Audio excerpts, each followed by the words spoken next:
Linh-chan and Dimi-chan play games. Hello everyone. Hi, welcome back. Welcome back, Chan-chans. Today we're going back in the Force of Hope, and we're going to collect that part that asshole did not want to eat our Pikmin and let us get. Like, what was up with him?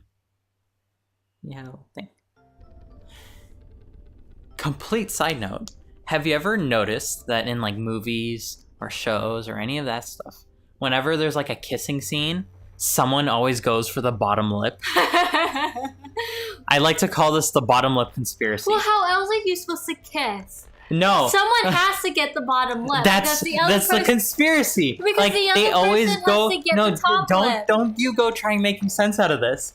Like they're always going for that damn bottom lip. It's like, who are they trying to trick here? I notice they're going after this bottom lip.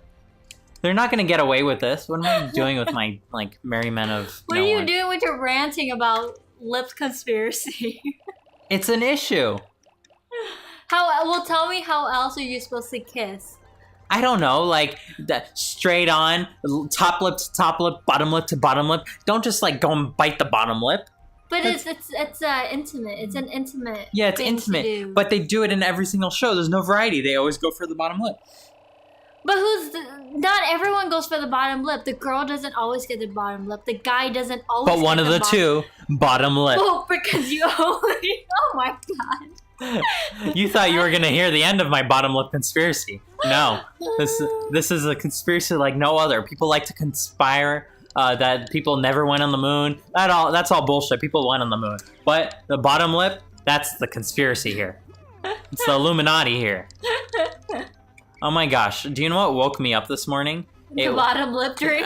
No. It was I was like, for some reason in some sort of seminar. And these people, they were, I don't know what kind of people they were actually, but they were basically trying to sell like Scientology to all these like students. And I got so mad.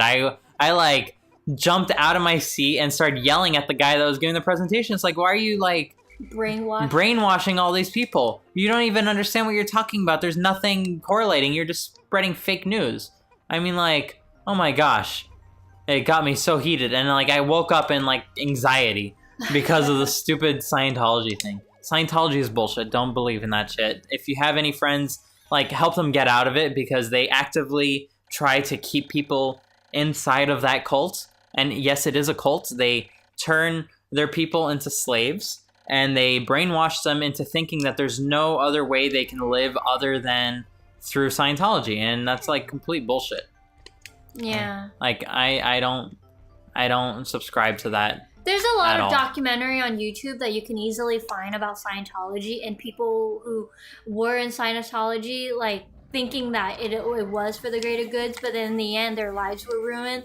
Like their family abandoned them because Scientology turned their family against them and stuff like that. Mm-hmm. Like, it's definitely very interesting. There's definitely a lot of documentary on. Like, there's a wealth of knowledge of every way that it's horrible. Yeah. And like, if you don't trust that, then like check it out if you don't think that we're, if you don't want to take our words for it, and which you shouldn't. You should do your own research and think for yourself, of course. I won't even refer anyone to like the problem, because otherwise it's all subjective in the end. I mean, that's why do your own research. Are in these kind of cults to begin with. It's not subjective. Scientology is not subjective at all. It's a horrible thing. Like, I'm not saying Scientology is subjective, but I'm saying like our opinions are very subjective. We think a certain way, we can't make people think that way as well. Mm-hmm. So your own research. Do your own research. Think for yourself. In the end, it's your decision that you make, and don't blame anybody else. Yeah, that seems fair.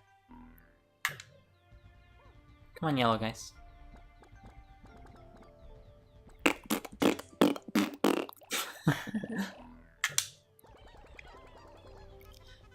Back to sushi restaurants, because I like sushi restaurants much better than I do Scientology. Did you know you can tell how good a sushi restaurant is just by eating a cucumber roll? No. I know you know, because I told you this story like a million times. But I did not know. So basically, the cucumber roll is one of the simplest things a sushi restaurant can do, and based on how that sushi restaurant prepares its cucumber roll, you can form a fairly good opinion of like the quality of that sushi restaurant. Because if they fail at a cucumber roll, they're gonna not do very well with everything else. So first thing you want to look out for, if they chop the cucumber into many little pieces, like typically if you go to Whole Foods or anything like that, and you like, are they working? Yeah, they're working. It looked a little weird there. Cucumber roll. But yeah, if you go to like Whole Foods or somewhere and their like cucumber rolls are like nothing, like it's a whole bunch of chopped up cucumber, that's like number 1 warning sign of a shitty cucumber roll. Number 2 warning sign is if the rice is not warm. The staple of sushi is the rice. You have to have warm rice to have good sushi. If you have cold rice, that means the rice has been sitting out a long time, which means that the sushi restaurant is not proud of their rice. And it's also not fresh. That means they didn't... Oh yeah, definitely. They're not doing a very good job either. Like, what most people don't realize is a sushi restaurant does not care about the fish. Fish is easy to, like, keep fresh or keep good tasting because most of the time it's not even fresh. Like, sorry to spoil that to you. I'll get into that another time. Yeah, a lot of the time the fish that comes to the market, it's always frozen. And then they age them. They take them out. They thaw them. And then they age them. So then it gets... so then the day that you eat that sushi, it's probably not even that day's caught. Yeah. You know, it's like a week in advance. That's how sushi is. Like, I grew up of the mentality that, like, the reason why sushi is one way versus another is, like, the chef actually is very careful with the fish, and it's, like, very fresh, and they use only one edge of the knife to... Oh my gosh. Why? They just jumped in. They were following you. Why? Like, where did they come from? I dismissed them. Did you watch me dismiss them? Oh my gosh. I saved them, but like, why? Okay, stay there. Oh my gosh. What was I talking about? Your mentality of growing up and thinking sushi chef and... Yeah, so it has nothing to do with the fish. The fish is an afterthought in sushi. The number 1 ingredient is the rice. It's seasoned, and it should be warm, it should be of the right consistency, it should be of the right, like, texture. All that is so important. That's what makes up a sushi dish. Otherwise, you're just having sashimi. Isn't it that, like, if you want to... like take apprenticeship at a restaurant, at like a sushi restaurant, like you spend 7 years just trying to perfect your like one thing. You're not even making sushi. You're just like making the ingredients for the sushi. Like it would take you like 7 years to learn how to make good sushi rice, isn't that it? Yeah, something like that. Like they don't teach you right away. That's like, you know, and like when you first start, like they teach you. Like, you do grunt work, man. You do not just automatically learn how to make sushi and stuff like that. There we go. So, like, they take a lot of pride in what they do. Mm-hmm. And I feel like I can't say that for a lot of cultures. That's what I notice when it comes to Japanese stuff. It's everything they do, there's a lot of pride in that. Mm-hmm. Yeah. No, definitely. I mean, so going back... So back to the cucumber roll, the kappamaki. So you need to do a little pause there because it's K-A-P-P-A. And whenever you have double consonants in Japanese, it basically means you hold it a little longer than you would usually. So instead of kappa, it's kappa. Kappa, kappa. Yeah, I hear it. I hope I'm doing that right. Kappamaki. Japanese language speakers, please chime in if I am doing a horrible job. So let's go clear this box. But anyway, what about the cucumber roll? You never finished. You're so distracted. I always get distracted. Oh my gosh, these guys are having some trouble. So the cucumber rolls, basically... If they chop it up, it's bad. If the rice is not warm... It's bad. It's bad. Or if it's not seasoned, it's bad. You want good tasting rice. And if the seaweed is not crunchy, it's bad. It means that the whole sushi has been sitting somewhere. That's another reason why... The rice moisture, it's getting to the sushi and making it soggy, so that's also bad. Mm-hmm. Yeah, it's another reason why, like, when you go eat sushi, you should sit at the bar. Don't sit at the table. Sit at the bar because you're going to get the fish fresh. if you, or the rice fresh, I should say. And it allows you to pace yourself too and observe as well, people. because you don't order a bunch at once and then like have to like stuff your face. Yeah, exactly. You just eat whenever the chef is ready. Always make sure the chef is ready. He will yell at you. Like Dimitri got yelled at. I got yelled at once because I was like ordering too quickly because I was like starving. And he was like, hold on, there are like other people. You're not the only one here, which is absolutely true. I'm not saying that the chef should always yell at their customers, and maybe it's because I go often that he realizes that, and he's just trying to teach me to hold on. He watched you grow up pretty much at that restaurant. Yes. So he knows you, so I think it's okay for him to yell at you. Yeah, but fair I enough. don't think he would yell at an adult customer. I mean, you were still a kid, right? Mm-hmm. Yeah. I was like a teenager. Yeah, like, but pretty much compared to him, he can probably be your dad, so he has the right to yell at you when you're being rude. Yes, I was absolutely in my right to be yelled at. Now, if I send my guys up here, do you think they're going to get eaten and attacked? Yes. Because there are some enemies up here, and I don't want to take all these guys across a bridge, because that's not going to end well. So I want to throw them all up here and then go catch them. I don't think the enemies come wandering towards you if you're there. Well, I've seen them all be attacked when I make my way around. No, that's because like they don't come looking for you. No, They're no, just no. wandering around, and if you happen to be in their vicinity, then they attack. But if you're standing there and they're far away, they don't come sniffing to see if you're around. Well, these ones are nocturnal, but I have seen the Pikmin get distracted and then all suddenly die. just wandered off. Yeah. So we'll see. We see that 100 number. If that starts going down, that means that bad news. Yeah, this guy. For sure. There's 3 of them.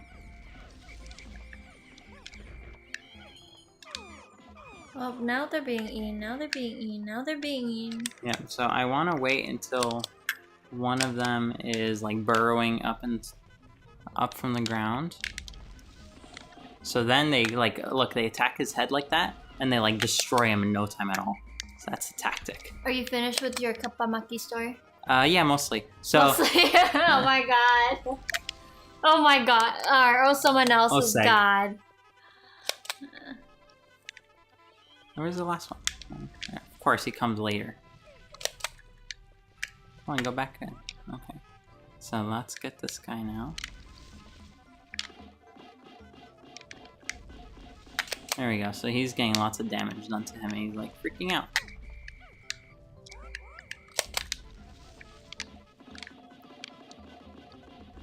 There we go. Now that's how to kill this boss. Otherwise, he destroys you. It just came back. Yeah, you see how he starts, like, picking them? And he should be dead. Is he dead? Yay! Okay, so good sushi to enjoy. There's one more guy, and he has the ship part. Where is he? Good sushi to enjoy. So there's eel is very good. Oh my gosh.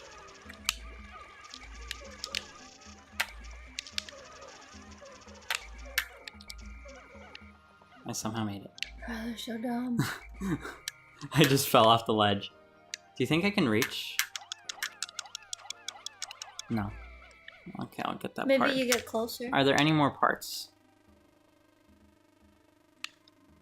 Oh, is that the last part? There's one right there. Yeah, is that the last where one? you are? Okay, then I should go get it. You're running out of time. I know. I'm getting distracted. How many people do you think it takes? I don't know. It's probably no.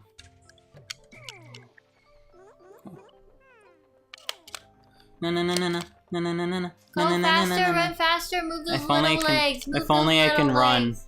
Move those little legs. No, don't hurry up. Move those little legs. I want to be done with this. If only area. you can like somehow propel yourself up there. Yeah. Well, in Pikmin 2 you can, because you have... Yeah, it's the Geiger counter. Oh my gosh! You idiots. There's Oh, they're more. gonna go around? Ugh.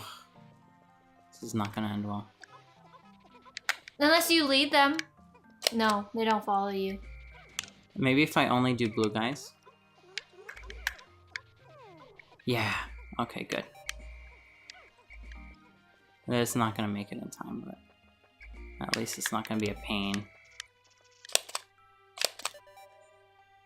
Where are they going?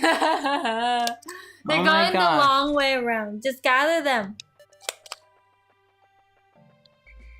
Let's not lose all these guys. Where else are the stragglers? What about the ones carrying it? You need to call them now. Yeah. Call them, call them, call them. Yeah, they're not gonna make it. Darn! Darn! No! We lost a day. We have a stupid day. You were too focused on your kapamaki and you didn't even finish the story. I know! Oh my gosh. Okay, so, long version, very, very short. If you want to know if a sushi restaurant is good, get a cucumber roll. If the cucumber is whole, you want the cucumber to be whole, you want it to be crunchy, you don't want it to be old, because if they can't take care of a cucumber, they sure as hell can't take care of fish. Okay, number 2, you want fresh, crunchy seaweed. Fresh, crunchy seaweed is delicious. If they have not fresh, crunchy seaweed, then they probably don't take care of their seaweed, which they probably don't take care of their fish. And if it's been soggy, that means it's been sitting somewhere. That's how you know if you ever eat at a sushi restaurant at the table, if they serve you right away, or if they make it, they let it sit, and then they serve you way later, which means that they don't care about their customers, which is a completely separate issue. But we'll get into that later. So, crunchy seaweed, crunchy cucumber, and warm tasty rice. You want something that is not plain rice. You want it to be a little salty. And also, another thing is that if they roll the cucumber roll with the seaweed on the outside, that means it's a good restaurant. If they roll it on the inside, seaweed on the inside and then the rice on the outside, that's very Americanized. Yeah, and that's bullshit too, because guess what? If you put the seaweed on the inside, it absorbs all the moisture and it gets not all crunchy. Soggy. It's like, what's the point? Yeah. Then afterwards, if they put a little like sesame seeds, that's fine. Who cares? That doesn't matter. That's the chef's flair. But those 3 things need to be there. If they can't do that, they sure as hell aren't gonna give you good fish either, and that's just a shame. It's a shame. And this is all just our opinion, so but judge for yourself. Go out there and get some cucumber rolls. Whatever. Yeah, judge your favorite sushi restaurant should judge them by their cucumber rolls, and forever be scarred by the fact that they're gonna not make cucumber rolls like something as simple as that properly. That means that you need another sushi restaurant. If you live in LA, check out Noshi Sushi. If you don't live in LA, I'm very sorry. If you live in Japan, you're good, I have a feeling. Yeah, yeah. Anywho, bye-bye, Chan-chans. Bye, Chan-chan. Bye-bye. Dimi-chan, Linh-chan, Dimi-chan, Chan-chan-chan. Linh-chan, Dimi-chan, Linh-chan, Dimi-chan. Linh-chan, Dimi-chan, Linh-chan, Linh-chan, Dimi-chan, Linh-chan.